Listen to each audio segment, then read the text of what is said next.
Lipopolysaccharides are bacterial toxins that are made in your gut. If you have leaky gut, they get through. They inflame everything, including the joints. Your joints can be insulin resistant too and can have issues managing blood sugar, just like your brain could. Joints tend to become more and more insulin resistant, and it becomes harder and harder as they get older. Dr. Greg is an expert when it comes to the fields of longevity, of senolytic cells, of regenerative medicine. You're going to love this episode. There's no medical doctor that can do imaging on your knee and 100% accurately predict what your experience of pain or comfort or other things in your knee would be. If your blood sugar is high because you have insulin resistance, that's going to glycate your collagen, which makes it dysfunctional and makes it create inflammatory molecules, and you're going to have creaky joints that hurt. Can you actually reverse joint damage, or are you just slowing down the inevitable?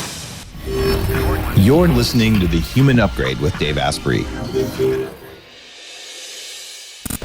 Greg, you've participated in 30 published papers in the field of aging. Based on everything you've seen, is joint pain a symptom of aging or something else?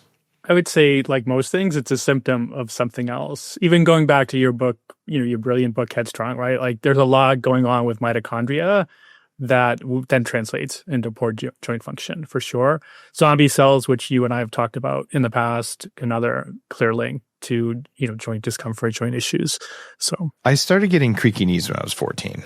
And they would literally make a creaky feeling like, and it wouldn't quite make a sound, but I could feel them gripping. What's going on in there?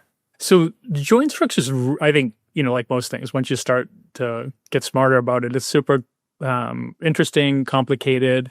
But, you have cartilage, so collagen, which you've been a proponent of way before the herd, so to speak, is an important building block. But then you have synovial fluid, so the lubricating fluid that does a lot.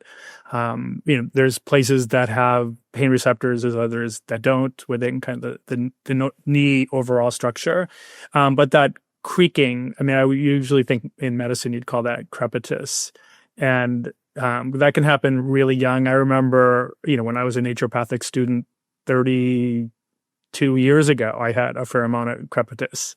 And I think some of that is almost like cracking your knuckles, right? There's not necessarily a physiological deterioration going on, but there can be like a early sign that something's not quite right there. I did notice it correlated with hydration, which would be drying out of cartilage probably. And much, much later in life, it's also based on uric acid crystal formation or oxalate crystal formation, or just straight up damage to the cartilage, which can come from high blood sugar levels. Probably all of those are signs of metabolic dysfunction, which are signs of aging, right? Yeah, and then you also have things like glycation of collagen, which you would know about. I'm sure some of your listeners would too. That that increases glycated hemoglobin, right, is a marker for long-term blood sugar regulation. But you can glycate cartilage, collagen, other things, which really impacts our joints tremendously as we get older. Okay, so if your blood sugar is high because you have insulin resistance, most likely, or you just eat a lot of sugar, that's going to glycate your collagen, which makes it dysfunctional and makes it create inflammatory molecules, and you're going to have creaky joints that hurt. Yeah, the other thing that's interesting with, like you would know glucosamine, right? That's been, again, 3 decades of being used for joint support. But almost no oral glucosamine can make it into like cartilage tissue, the chondrocytes, to make new cartilage. And really, it's in part because it's not great bioavailability. It's a polar molecule, but it also competes with glucose for the same receptor to be taken into joint tissues. And, just think of all the people in our society that struggle with blood sugar regulation issues. So long story short for listeners, your joints can be insulin resistant too, and can have issues managing blood sugar, just like your brain could. I noticed when I was about 16, and I was used to having really painful knees, and I was diagnosed as having arthritis when I was 14. And that was really exciting. If I took glucosamine HCl, my knee pain was way better. If I took glucosamine sulfate, nothing happened. Is there a difference between the two forms? So I think historically the glucosamine sulfate has been the more widely used and more widely studied. Have you ever heard of the gut joint axis? Absolutely. Tell me more. Yeah. So listeners know there's the gut-brain axis, but there's gut-muscle axis and gut-skin axis, and there's a gut-joint axis. And old-time naturopaths, which would have been my mentors, very much focused on treating the gut, treating the liver as the foundation for almost whatever ailed their patients. The gut-joint axis is just this same idea that things going on in our gut can have widespread impact, including on our joint tissues. And one of the mechanisms is the immune system. Another would be things like lipopolysaccharides, right, that are escaping the gut through a leaky gut, getting to our joints and causing issues. And my guess is that maybe for you, the HCl part was important back then, right? Just because HCl, stomach acid, that maybe that it wasn't the glucosamine as much as the little bit of HCl helping you break down things in your diet that probably weren't great for you at the time. You could be onto something there. I had been on antibiotics once a month for about a week, every month for years because of chronic sinusitis and strep throat, which was caused ultimately by toxic mold. So that meant I did have a leaky gut. And we know that lipopolysaccharides, or LPSs, are major aging molecules, bacterial toxins that are made in your gut, either at low levels or high levels. If you have leaky gut, they get through. They inflame everything, including the joints. So I know I had that going on. And I did notice when I had a bad gut, my joints hurt more. So I had basically inflammatory gut stuff causing some of my joint issues. And having more stomach acid would probably help. So good theory here. What else? If someone's, let's say, under 30 and they haven't injured their joints, but their joints are hurting all the time, if you were to just close your eyes and say, in order of likelihood, here's the top 5 things causing joint pain, what would it be? Number one would be diet. I believe most of us have, for a lack of a better way to describe it, one or more kryptonite foods that we feel in our joints when we have those. Nightshades, classically in, naturopathic wisdom, were one. Gluten for many, many people can be one, even if they're not celiac. So, it's why elimination diets or, cleaning up our diet, doing some of the recommendations that you've championed over close to 20 years can make such a profound and almost immediate impact on joint tissue. So diet would be for sure number one. Number two, there's Lisa Feldman Barrett, who I'm a big fan of. In her book, 7.5 Lessons About the Brain, I think it was lesson 5 had to do with, our social brain, and said something like, the best thing for our nervous system is other human beings, and the worst thing for our nervous system is other human beings. And exercise can be like that, right? If we're exercising correctly, we absolutely need that for joints, just to get blood circulation, clean out metabolic waste, you name it. And if we're exercising incorrectly, we can be causing a lot of problems, especially tendinitis-y, things which people often experience as a joint issue. So jogging or cycling excessively or with the seat at the wrong height or something could easily be a cause of that pain. Yeah, repetitive motion types of things where, like maybe our shoes don't have the right arch support, or maybe we're not allowing enough time to recover, or we are doing and exercising correctly. But just think of, your classic tennis elbows can affect people even at a young age, teenagers sometimes. Overuse, bad footwear, stuff like that. Okay. I know I probably had all of the above there. So I had been flat-footed as a kid, and I remember when I first got orthotics in my early 20s, I'm like, you're supposed to be able to walk without it hurting? Oh my God. So maybe I'm the worst use case ever. But that could be a cause as well. Okay, let's fast forward. Now you're 60. What are the top 5 most likely causes of inflammation in your joints? So it's just the passage of time, right? Accumulated, like one of the main theories of aging is this idea of damage accumulation over time. So by 60, for listeners, I'm early 60s, right? That would be, we're working against that. But then within that framework, you have the hallmarks of aging, I think is a really useful paradigm where you have things like zombie cells accumulating, which directly affects our joints. As a matter of fact, it was among the first areas the scientists looking at zombie cells or senescent cells investigated. And it's an area I know that we've studied for Qualia Senolytic product. Autophagy becomes important, right? Because, things get gunked up and we need to recycle and repair those. Chronic inflammation is another hallmark of aging. Crazy important for joints.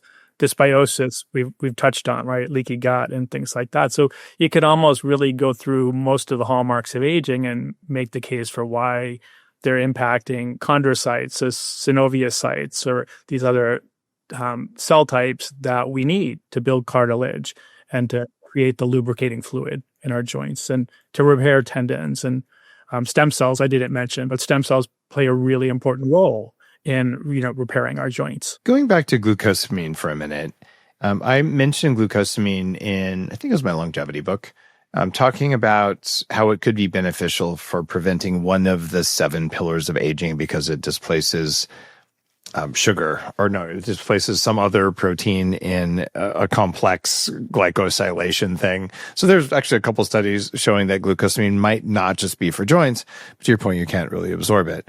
Is there like an intravenous or injectable or rectal or some weird way of getting glucosamine that might actually work, or is it just not that good of a thing? I honestly don't know. I know so glucosamine is a pretty simple molecule used to build more complicated things. And that category are called glycosaminoglycans or proteoglycans. And they're your hyaluronic acids and chondroitin sulfates. And some of those things have been used injected into joints, especially in veterinary medicine and horses and other things like that.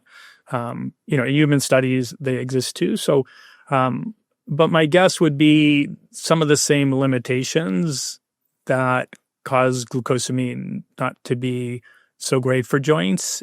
Not that it's bad. It's just not maybe as effective as people would believe. Is that the joints still need a lot of ATP to do their work, and without correcting that, it becomes hard for them to work well. I hadn't thought of that. Thanks, Todd, and the Upgrade Collective for that question. So I asked my research assistant while we were doing this. Its name is ChatGPT, by the way. And it's like, oh yeah, people do it, but only in Europe and Asia. They do intravenous glucosamine, and they say that it's 800 milligrams, and it bypasses the poor gut absorption, and it might have more anti-inflammatory effects, but it's not that well studied. And so it lowers inflammatory markers faster. So in other words, not worth it.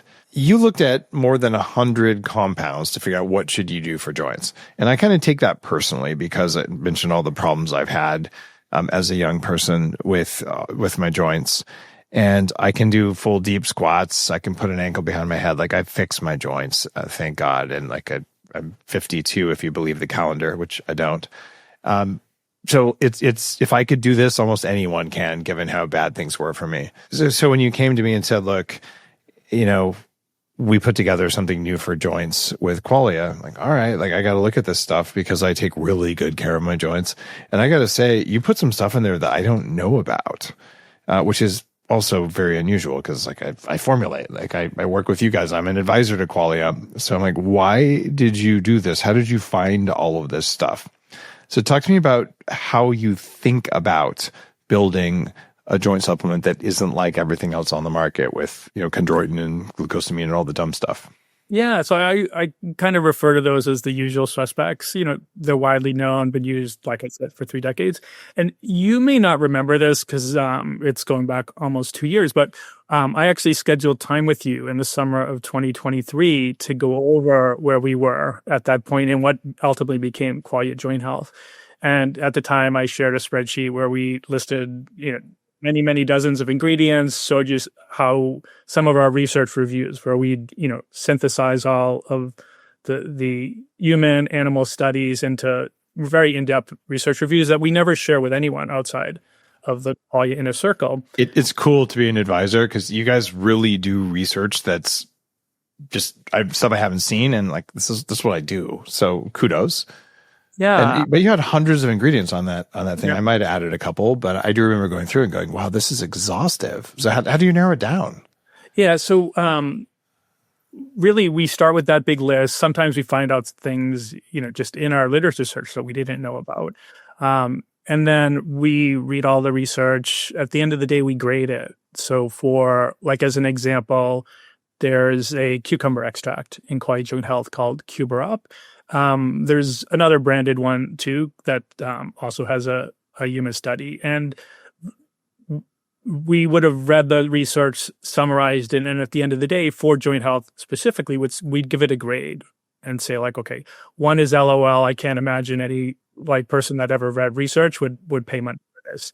5 would be, okay, this is a star. This can be a central thing and really help people. And so really when we go through those 100 ingredients, we're looking for things that are 5 stars.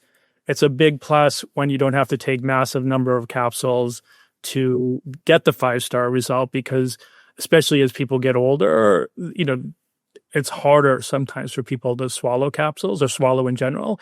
And then even in younger biohackers, our core audience, they're already taking a lot of capsules. So, we wanted things that were effective and also ideally at a low amount. And then we like things that complement each other. So L-carnitine is an example. There's animal studies, there's human studies on that for joints. You almost never hear about it. It's not a usual suspect for that. But it does some things that nothing else in the formula did. And one of those is helping turn fats into fuel for ATP, right? And I mentioned earlier that our joints use a lot of ATP to make collagen, to build proteins, to make the lubricating fluid and the molecules like hyaluronic acid that give it its, like its cushiony effect. And the joints tend to become more and more insulin resistant, and it becomes harder and harder as they get older for them to turn sugar. You can have insulin resistance inside your cartilage? Not cartilage. Cartilage has really poor blood flow to it. Okay. But the joint capsule itself, like the capsule, all the other surfaces, all right. Yeah, because synoviocytes would make molecules like hyaluronic acid and require ATP to do that. The chondrocytes that would make the things like collagen or other longer glycosaminoglycans are also using ATP.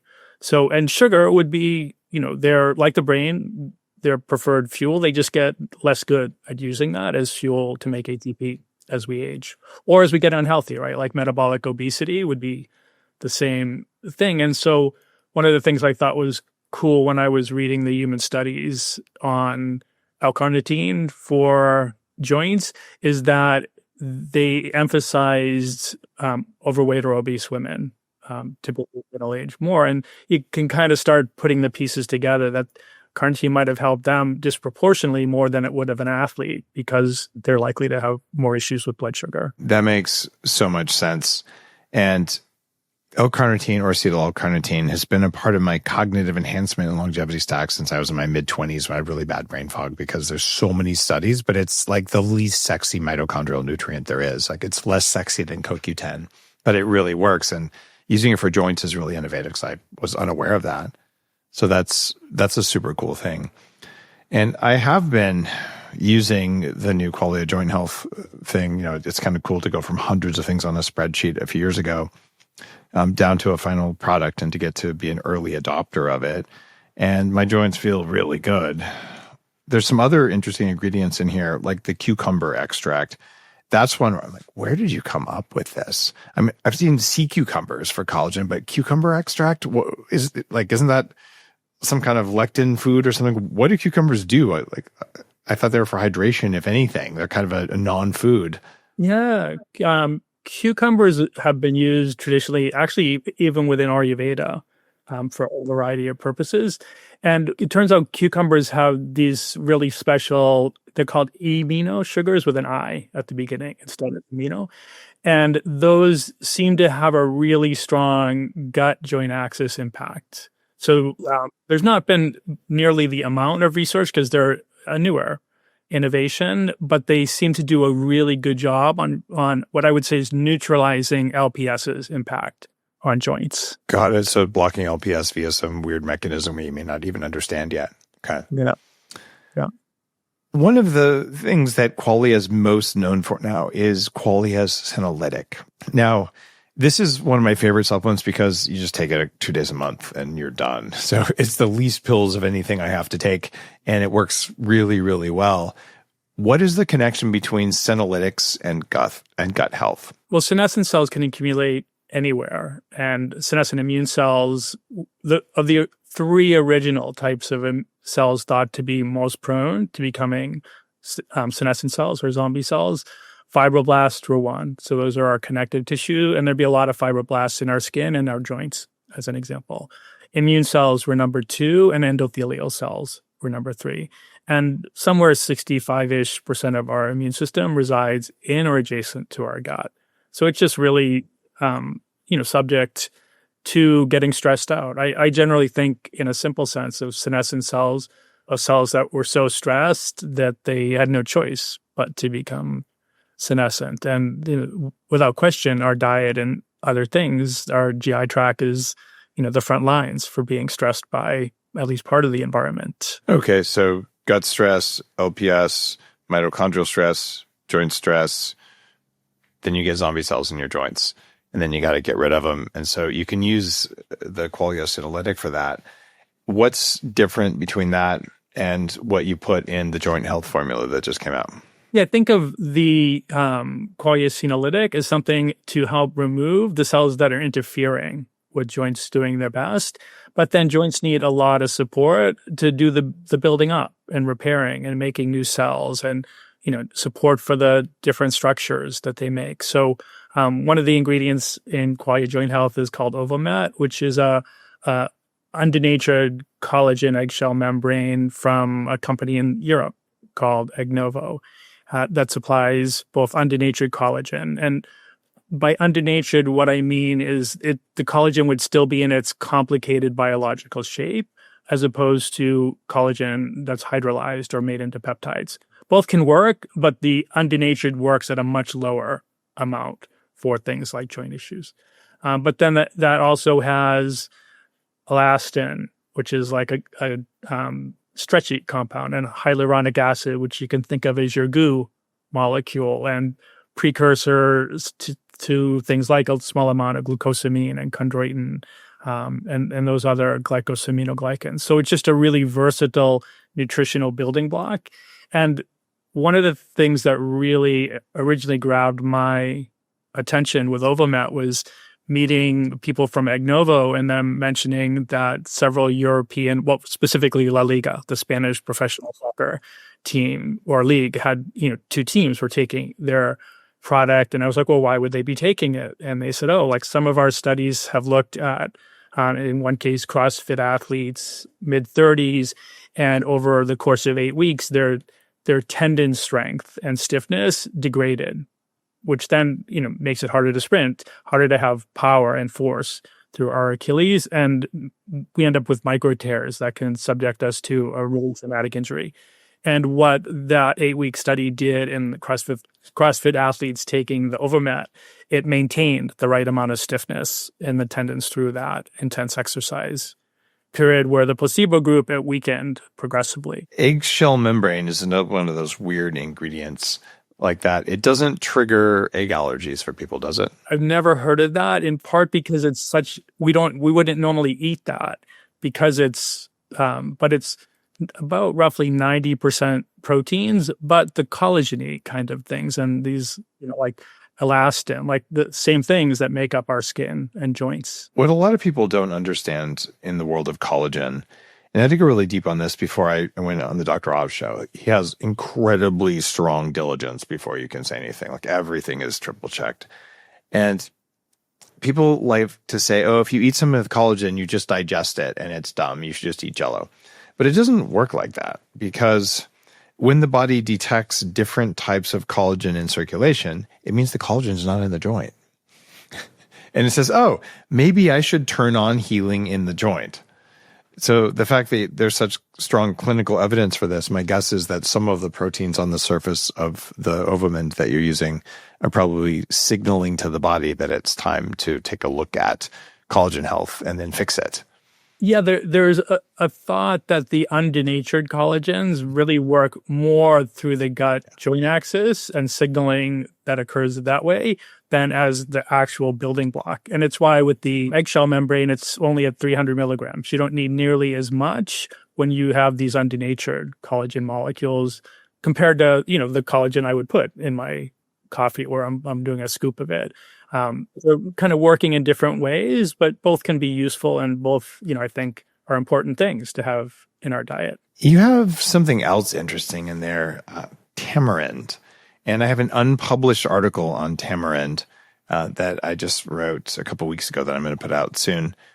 What is tamarind, and why would you include an extract of it in the Qualia Joint formula? Yeah, so we have this ingredient that's called Tamiflex. That's a combination of turmeric and tamarind seeds. And obviously both have been used in Ayurveda. I did a master's degree in Thai language culture, but my focus was on medical and nutritional anthropology at the time. And tamarind's a really important flavor compound in Thai cuisine as well. And, so it was embedded in Thai traditional medicine, which largely they got from Ayurvedic traditional medicine.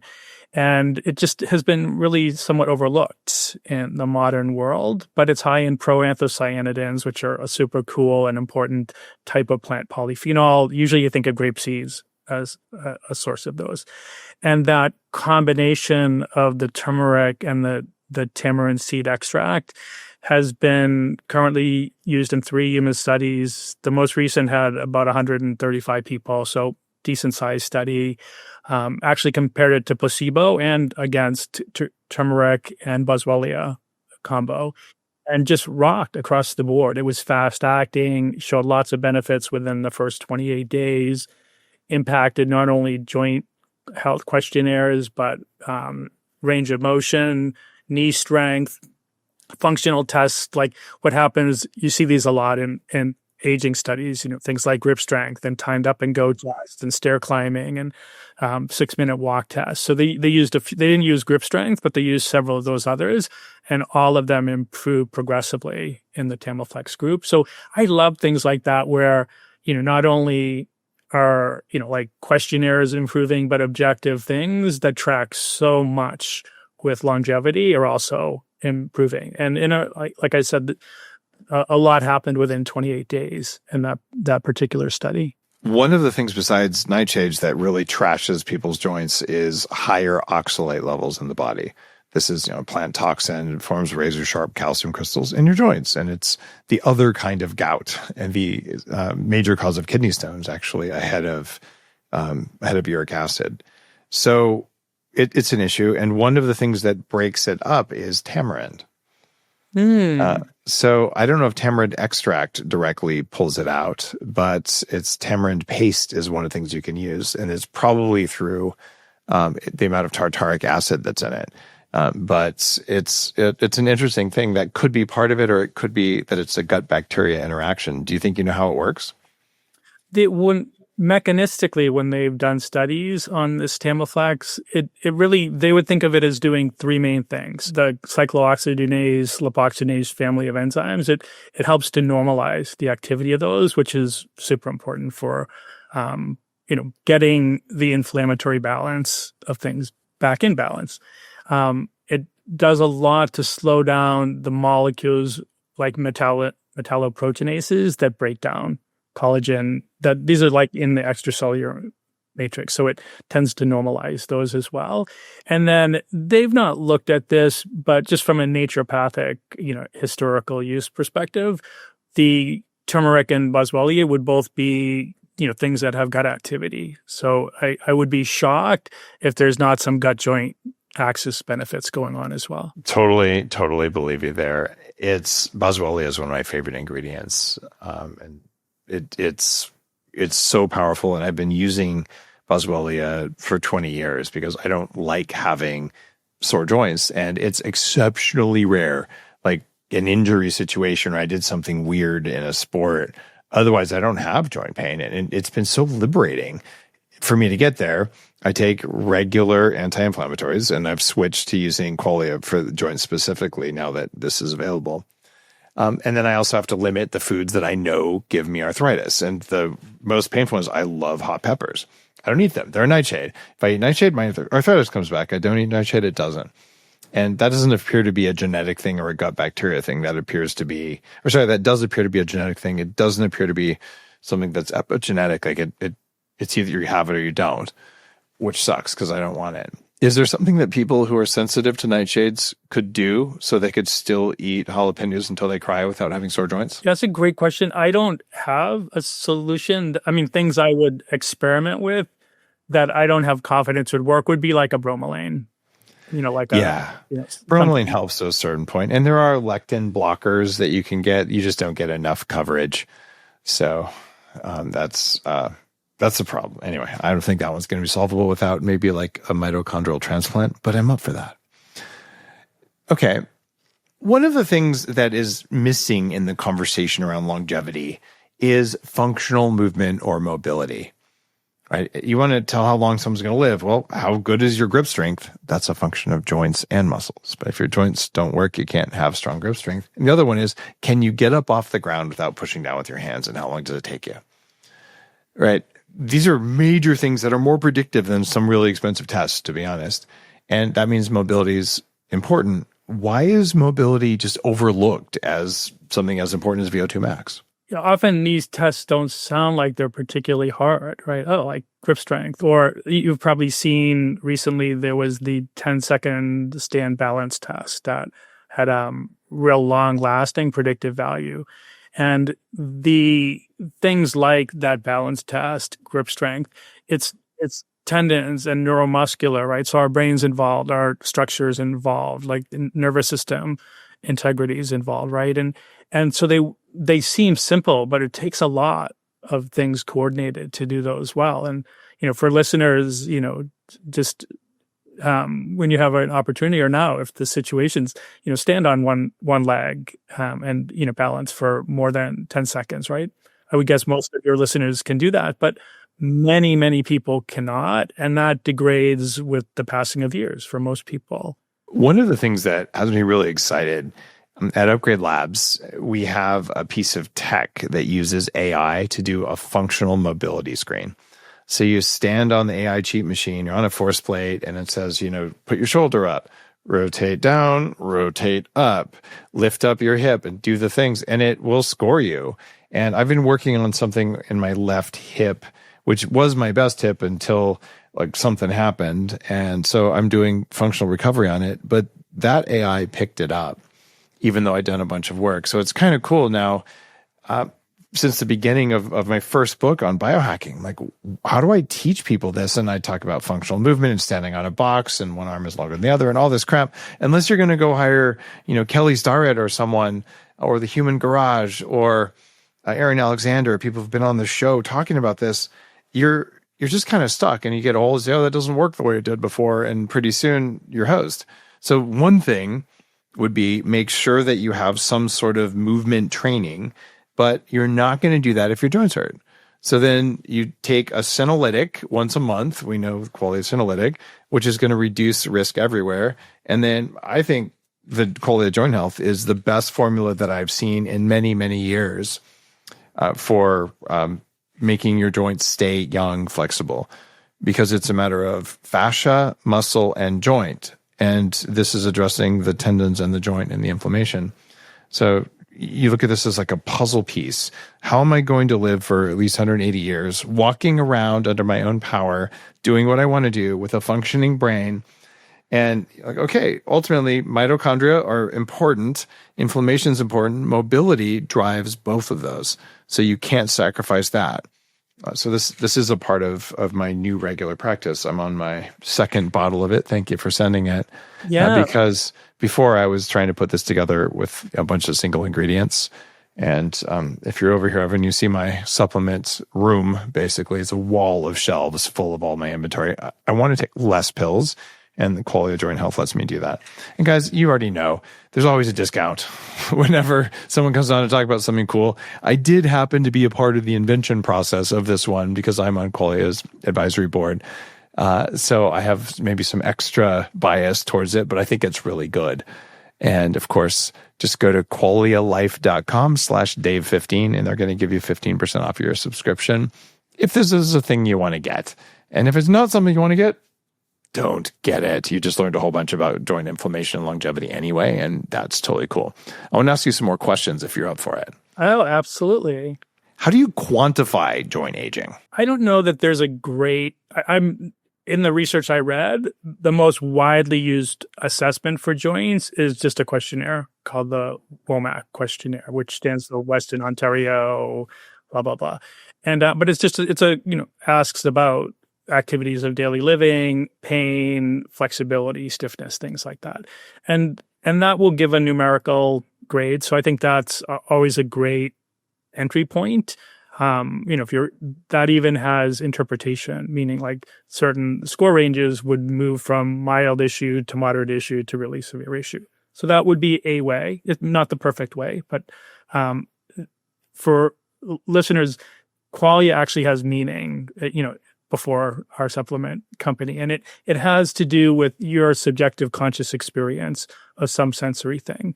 We usually think of our senses as vision, and, the red of red would be like, maybe different for you, Dave, than for me. But we all have the qualia of our joints going on all the time, right? Like there's no medical doctor that can do imaging on your knee and 100% accurately predict what your experience of pain or comfort or other things in your knee would be. And I know when we decided to work on this, one of my hopes is that the qualia of people taking this would change from maybe less great words to words like feeling their knees are supportive and comfortable and fluid and things like that. Now, here's a question. And this is something that people have asked me this more than a few times. Can you actually reverse joint damage, or are you just slowing down the inevitable? So I would, my bias is always argue for the possible, right? So, amen. And so I would argue for sure we can reverse it. So as an example, Ovomed, I mentioned that study about the CrossFit, 37-year-old athletes. They did another study that was in sedentary, more elderly people, and their tendon strength, this was the Achilles tendon, that they measured specifically, actually strengthened over the course of the 2 months, right? That it repaired things and improved and made it more healthy. So yeah, for sure, I think we can do really at any age, our body can repair. So it just needs the right inputs, and we need to get rid of the things that are gunking it up and acting as obstacles. I had been told 3 different times in knee surgeries before I was 23 that your body cannot build new cartilage in your knees, and they could only repair damage by surgery and take it out. Years later, there's a study, actually more than one study out now, that shows that a sham repair of your cartilage has the same amount of pain reduction as actually fixing the cartilage. So they took people, and sometimes they did a cartilage repair. Other times they just cut the knee open and then sewed it back up. And it had exactly the same effect on reducing pain. So there's something else going on in there. And then at the nonprofit longevity group that I used to run, we had a new member show up, and she was obese, probably 400 pounds on a walker. And she probably was only mid-40s. And she came in and she said, I have no cartilage in my knees. It really hurts. And she showed us her x-rays. And she said, I'm determined I'm going to work on this. And she had something called a prolozone injection. And I wrote about this in Superhuman as one of the stories of things that can happen. That's my longevity book. She had ozone gas injected into her knees. And that's not for the faint of heart, but it's not that expensive either compared to stem cells or something. Like $150, $200 cheap. And she came in 6 weeks later with her new x-rays. And you could see a layer of collagen that did not exist in her first x-rays in 6 weeks. And at that point, I said, those doctors who told me you can't grow cartilage, they just didn't know. Or maybe because I was younger, I was like, those liars. They weren't lying. They were just misinformed.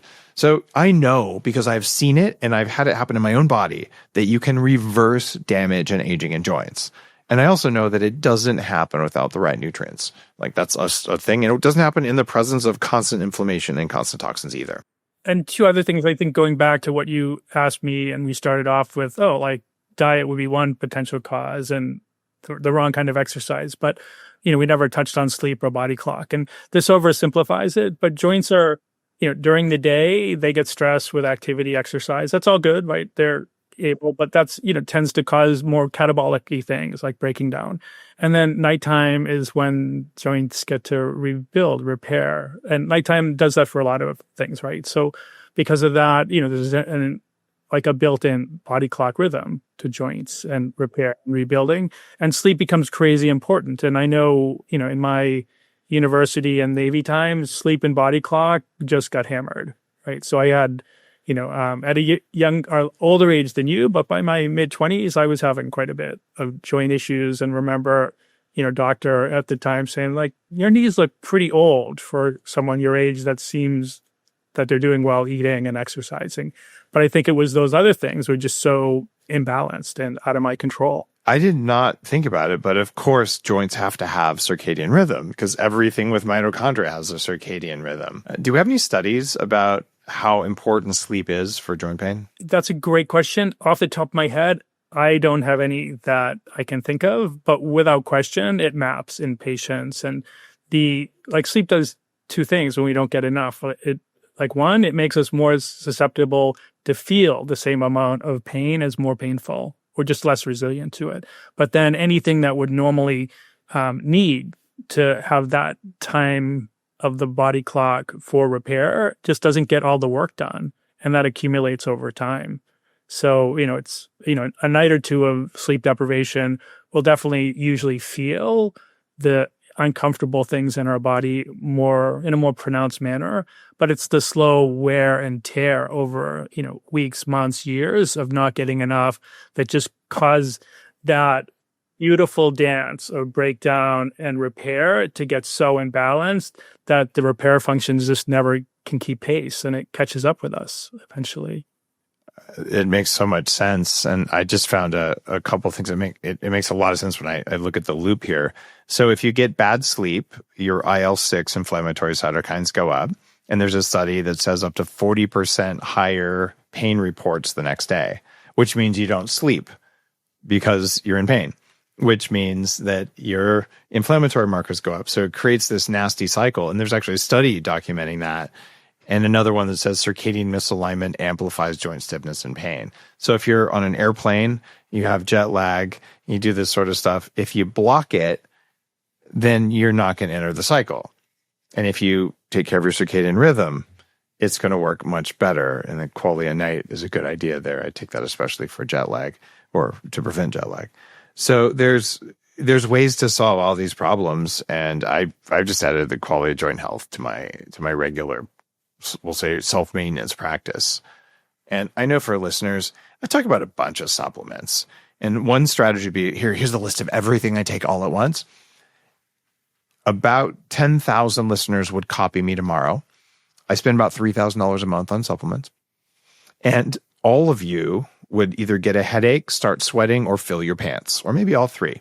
Because my protocol is highly customized for someone who's going to live to 180. I know my genetics. I know my microbiome. I know everything. And so my job is to tell you the things that I add or subtract. I'll tell you individual things I take and why, because you are not me. You have your own goals. You have your own priorities. And if you're 25 and your joints feel great and you got no issues, don't spend your money on Qualia Joint Health. It's not the right investment for you. Unless you have tons of money and you're going to live to longer than me, in which case go for it, right? But if you've had issues, then maybe you should take it. Maybe you want to take it every other day, whatever, right? But maybe you want cognitive function, so you invest there, right? And there's an unlimited number of things you can do every day to live forever and an unlimited number of things you can take. I'm just going to tell you the good stuff and why. You have to decide your priority stack. And so now you know a lot about this one and why you might consider this. For me, the only thing more important than my knees not hurting all the time was that my brain would work, because the knees were a big issue. And I wish I would have had this when I was in college. It would have made a big difference. I tend to think of this in that hallmarks of aging framework as like the Qualia solution for that inflammation category. Yeah, exactly. No matter where that's showing up. It could be our joints, but it could be our brain. It could be somewhere else. It is all about inflammation. And you've documented very well the connection between the joints and the gut and the brain, right? And fascia connects all of it. So I feel like this is a necessary thing. And if you're listening to going, God, every time I hear this, like there's another system to manage. Welcome to being human. Our bodies suck, right? They're also beautiful and elegant and amazing and all that. But man, it's like having a Model T Ford. There are people who still drive 100 and whatever year old cars. They just maintain the living crap out of them. And the people who live the longest usually have incredibly good genetics. And most importantly, they had really healthy mothers and grandmothers. So they got the vitality passed down and they took a lot of hits in this life.